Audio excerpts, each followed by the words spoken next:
Alright, so we're back, and now we're going to divide these lines and put an adaptive component on it. Alright, so to divide the lines, all you need to do is make sure you're in the mass. So if you had finished the mass, you need to have the mass open, and if you window around those lines, it should give you the divide path option. You can divide them, and it divides it by default into 6.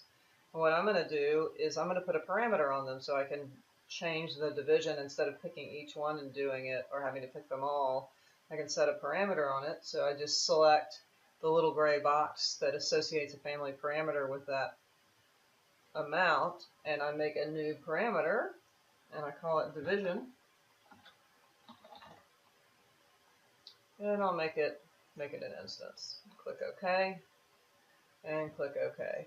And now when I go to my family types dialog box, that instance parameter will be in there, and I can change it to 20. If I apply, you'll see they'll all update to 20. Okay, so we have the division on them.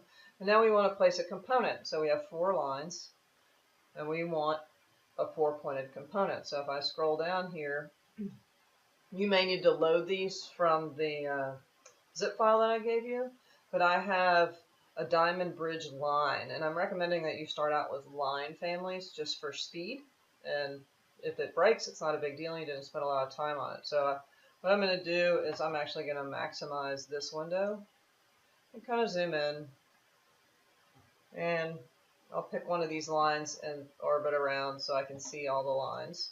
And then I can drag out my 4-pointed diamond bridge, and if I left click, pull it out, and I start 1, 2, 3, 4, it places that component on the line, right?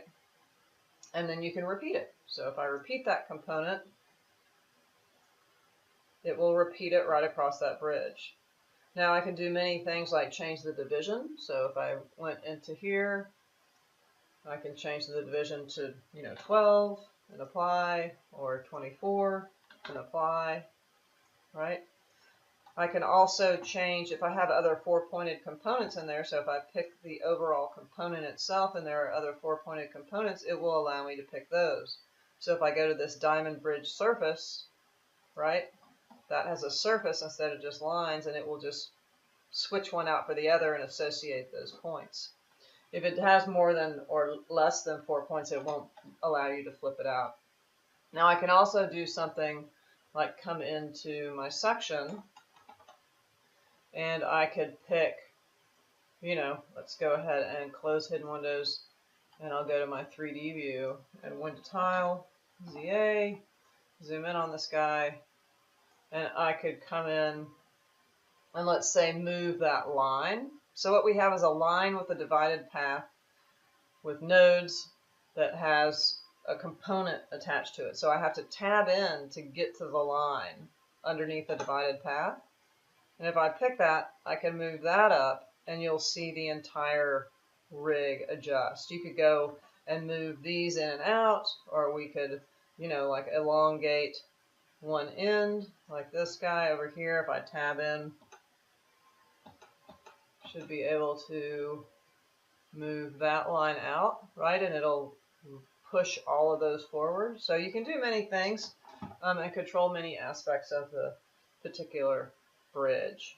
When we get back, I'll put a couple of more complex components on, and then we'll move on to the surface.